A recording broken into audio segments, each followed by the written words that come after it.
Hi friends, David here from Above AVL and Learn Stage Audio. And in this video, we're going to talk about, okay, you're looking to buy a soundboard or a sound console. Like, what actually matters when you're purchasing?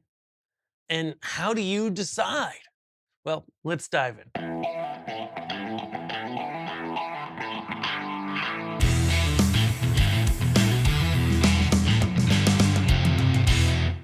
When it comes to buying or purchasing a soundboard or an audio mixer, there's going to be a few things that are really important and a lot of things that are not important. And we want to kind of break those apart and distill those here. There's a lot of factors, and so the biggest key is to focus on the most important ones. And, secondarily, sure, consider the secondary ones, but they are less important. And my goal for you in this video is that by the end of this video, you'll understand what kind of soundboard you're looking for, what size or how big of one to get. And so you purchase the right thing the first time, so you don't go out, buy something, and then realize shortly after that it wasn't a good fit for you. Because that's no good. Nobody wants that. Okay, so back in the ye old days, actually, let me go grab one really quick. Never mind, I couldn't find it. Back in the ye old days, soundboards were all analog, meaning that, and we'll pop one of the pictures up here, like maybe one of the Yamaha MG series, meaning that sound came in through a plug on the back. It actually ran down physically, unlike this digital soundboard. It physically ran through all the knobs, okay, through the fader, went out to the output section, and then came out on the back. And those were analog sound consoles. And for the longest time, that was all there was in terms of sound. Now, analog soundboards, okay, versus digital, which might be your first question, have a couple advantages, okay? They're very simple, they're pretty easy to use, and you can't really bury settings or get lost in menus. So, for very simple setups, going analog makes sense, but for the most part, in 2025, and when we record this and into the future, digital is a really good option for pretty much anybody using a soundboard. Why? Okay, there's gonna be a few reasons, and of course, somebody's gonna argue with me in the comments. The first is, simply put, functionality. Okay, in an analog soundboard, you got an EQ of some kind, you got gain, you may have some aux or effects outputs, and then you have a fader for level control, and that's it. On a digital soundboard, you're gonna have a whole suite of things that you're able to work with to craft the sound and make it perfect. Now, that being said, having a whole suite and having full dynamic control with compressors and a full EQ and gates and limiters on every single channel in a digital soundboard can be problematic in the wrong hands. Okay, so when we talk about mixing, you do definitely want to have the restraint of going, hey, don't mess with stuff that you don't understand too much, because you can really take a mix that's good and really ruin it when you get away from the simple basics. But for the wide variety of use cases, digital just makes more sense. The ability to walk away and control it remotely, the ability to have full EQ, full dynamics control, the ability to work wirelessly are just some of the few reasons why, for pretty much any case these days, we're going to recommend a digital sound console. Now, as I mentioned, if you have a really simple setup, if you have a multi-use space where a lot of people use it and maybe a lot of the operators aren't very skilled, it may make sense to just deploy an analog console and call it a day, because it's easy for somebody to walk in, see all the settings right in front of them, change a couple things, and be off to the races. On the other hand, on a digital console, even in a small multi-use space where you have a lot of operators, you can always go and restore a scene, reload one, and have all of your settings back to zero. So digital makes sense in a lot of cases. And so when we're talking about digital sound consoles or digital audio mixers, there's going to be a few really critical components that you want to get right when you purchase one. And the first is going to be your I/O, your ins and outs. Okay, so here's an example in front of me. I've got this Yamaha DM3, great little console, and it is not the best console for everyone. Okay, it can be the best console for some people. Why? Let's talk about it. So this is the DM3S version, but they also have the DM3D. The DM3S here basically has 16 inputs, okay, and 8 outputs on the back. All right.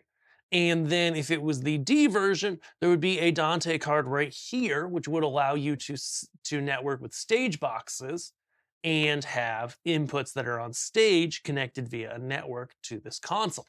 Okay, so that's where we've got to talk about the biggest. This is probably the biggest consideration, and it really, this has been the way that we've thought about sound consoles since the analog days. Is for your biggest events that you do on a somewhat regular basis. What is the maximum amount of inputs, meaning instruments, microphones, etc., coming into the console that you'll ever use? And what are the maximum number of outputs that you'll use? Okay. And then you want to look at the sound console you're looking at purchasing and see if it either A, out of the box, can do that many inputs or outputs, or B, can be expanded with stage boxes. That's where this DM3 is a great example, because ultimately you can't really expand the input count with stage boxes. Okay. Even the DM3D version, there's a hard processing limit in the console of about, I think it's technically 18 inputs and 12 outputs. But regardless, you can't really plug in a stage box and get all that much more. Okay. With a lot of other consoles on the market, you can do that. And hopefully one of these days, Yamaha will release a DM5 and it will have a little more capability. But regardless, that's a consideration to look at, right? Like, for example, over there at our desk, running our audio when we do screen capture videos and into our main editing computer there, we have a PreSonus Studio Live 24. Okay. That's a rack mount mixer. Okay. It has 24 inputs and outputs, but I think I can add a stage box and get it up to 40 inputs and some quantity of outputs. Okay. So it's important to look at this stuff when you're purchasing, because across the market, across all the different brands, you're going to find there's going to be some mixers that have at the control surface, if there is a physical control surface, that have just a couple inputs or none at all. They might do everything at the stage box, so they might have some at the control surface, but have a much higher processing limit so that you can add more and more at the stage box. Regardless, you want to think about, okay, all of the mixes you need to send out, different monitors, in-ears, different sends you have to send different places. Do you have enough outputs? Same on the input side. Do you have enough inputs to serve what you typically do as your biggest events with this console? Okay. It might feel like you're shooting a little bit high. Like, oh man, day one, I'm going to have all this unused stuff. But the thing is, when you have a digital mixer, there's always some sort of processing limit, the most amount of channels that console can do. And there's no way to get around that other than selling that console and getting something else, right? You can add a little sidecar mixer and bring in multiple mics into one channel on the console. However, you don't have control over those inputs individually. You just have control of them together in the sense of being able to send them to mixes at different levels, right? Okay, because they're all coming in on one input. So you want to choose carefully. And if you're on the edge, like ultimately most of the time, jumping up to a console that has more inputs than you might need today, just a little room for growth, isn't going to be a ton of money on the front end, and it might be well worth it. Let's talk about form factor. As I mentioned, this is a traditional console. It has some big benefits, such as a really big touchscreen allows you to work a lot more quickly. And, physical faders. I personally really like physical faders for mixing whenever I can have them.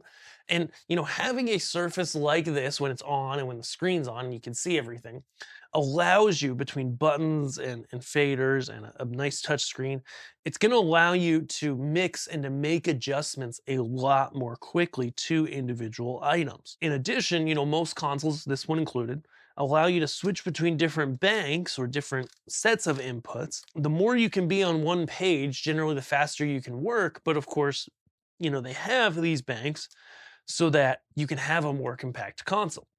Okay, so this is a control surface-based console. However, there are also rack mount mixer-based consoles. Okay.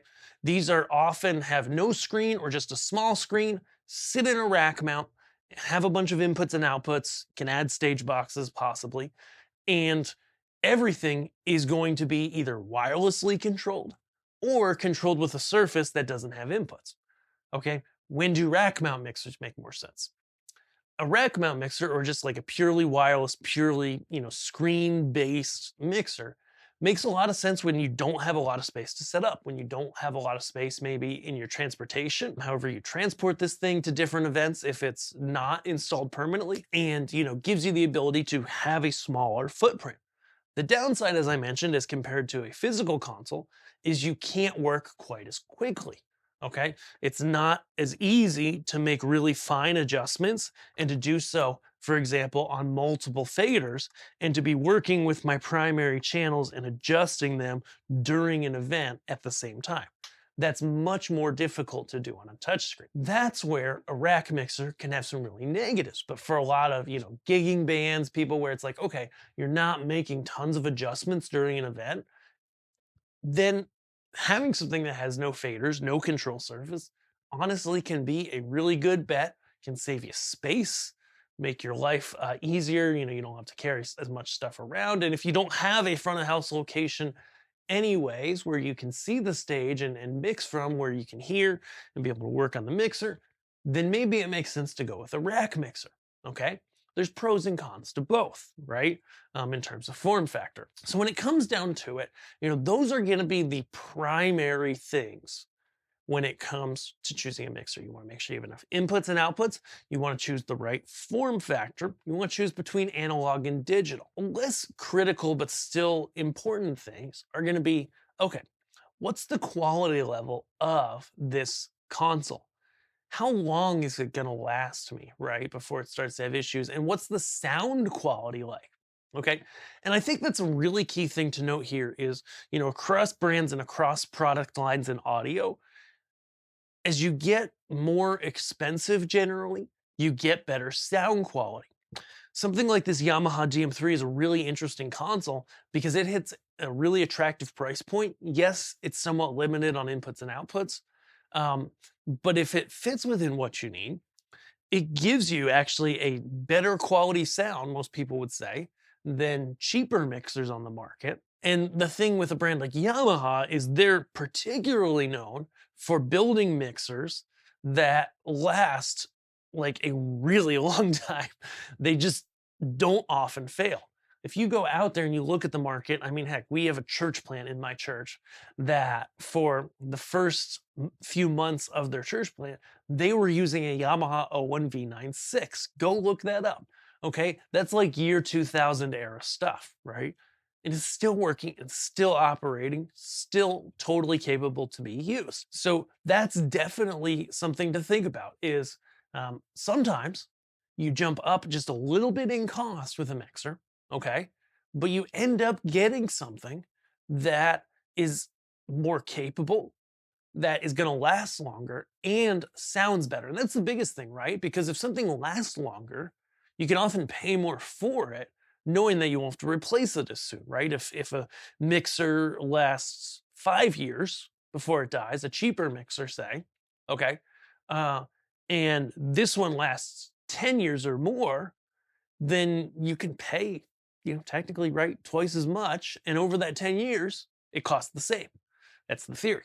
Of course, there's always nuance in this discussion, right? But I hope this video has helped you kind of take a broader look at soundboards and audio mixers and choose the right one for you. See some of the things that make sense for you. If you need to choose one, head over to aboveavl.com. Though at the time of this recording, we don't have a ton of brands of audio consoles on our site, we actually can get them all. Okay. And we'd love to help you find the best fit for your needs and quote it out and help you get it into your hands. If that sounds good, then come over to Above AVL. We want to be your sole source for all your audio, video, and lighting needs and help you for the decades to come. We're not in it for a quick sale. We're not in it to just, get you as a customer and then burn you out. We want to legitimately help you and be there to serve you for decades to come. If that sounds good, head over to Above AVL and we will get you started on getting a quote together, help you find the best thing for your needs. Check out all of our audio, our packages, our wireless mics, speakers, any of that stuff you have questions on. Hey, just drop us an email, gear@aboveavl.com. Hit the contact page on the website.